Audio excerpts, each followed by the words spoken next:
Hello everyone, this is me Maha, your English instructor from tutoria.pk. I hope you all are doing good and are in great spirits. In today's video lecture, we are going to discuss book exercise for Unit 13, जो कि एक poem है and its name is Ozymandias. And let's start the discussion of book exercise by questions related to reading comprehension first. So our first question is, what is the theme of the poem Ozymandias? Answer: the theme of the poem Ozymandias is that every rise has a fall.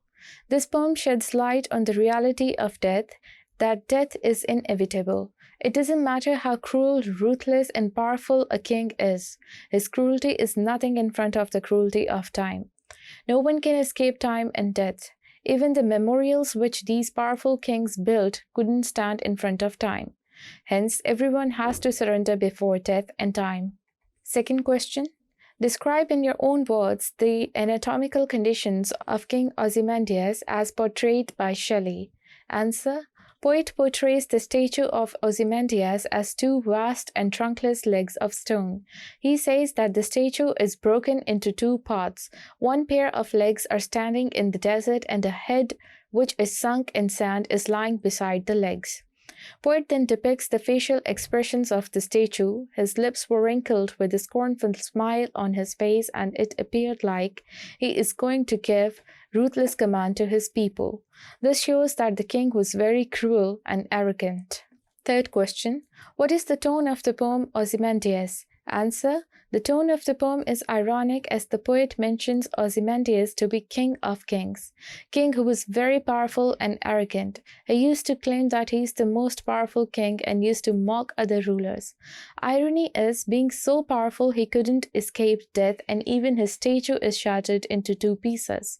At the same time, the tone of the poem is descriptive because poet is describing the whole scenario he saw in the desert. Fourth question. Throughout the poem, Ozymandias, Shelley uses alliteration. Give some examples and show what purpose do they serve. Answer: here are some of the examples of alliteration from poem Ozymandias. And wrinkled lip and sneer of cold command. Nothing besides remains round the decay of that colossal wreck, boundless and bare. The lone and level sands stretch far away. Alliteration is the repetition of a sound or letter at the beginning of multiple words in a sentence or paragraph. The repetition in alliteration often makes a poem sound more interesting and pleasant, and it can also create a soothing rhythm. In first line in the above examples, cold command, poet is emphasizing on the fact that the poet has a cold heart and is cruel. Then in the second line, remains round, serves to unite the line musically, although the first part of it ends in a period. Then he has used alliteration boundless and bare. This alliteration accentuates the vastness of desert, and due to this vastness of desert, statue appears to be petty and trivial thing.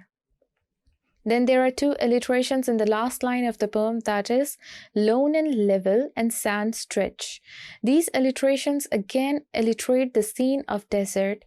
The statue was abandoned and was standing all alone in sand. There is nothing around but heaps of sand. Fifth question. Describe the rhyme scheme of the poem. Answer: Ozymandias by Shelley is a beautiful sonnet. A sonnet is a 14-line poem. It is written in iambic pentameter. The rhyme scheme of the first 4 lines is AB, AB. The rhyme scheme of the lines 5 to 8 is AC, DC. For lines 9 to 12, the rhyme scheme is ED, EF. Finally, it ends with EF. The entire rhyme scheme is AB, AB, AC, DC, ED, EF, EF. Sixth question. Describe the imagery of the poem Ozymandias. What sort of picture does it evoke? How much the imagery contributes to the tone of the poem? Answer: imagery plays a vital role in this poem. This whole poem is actually depiction of a statue. Poet incorporates visual imagery in the poem by describing the state of statue in the desert. It is visual imagery when poet says that there were 2 legs standing in the desert without torso.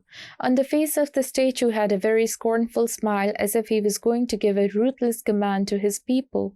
The statue is depicted to be sculpture of a very arrogant and cruel king. When the poet describes the statue which is shattered, it is not only the statue which is broken, but king's pride and power is also shattered with it. Hence, with this imagery, the tone of the poem becomes very sarcastic and mocking. Seventh and last question.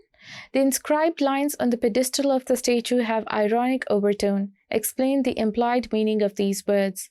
Answer.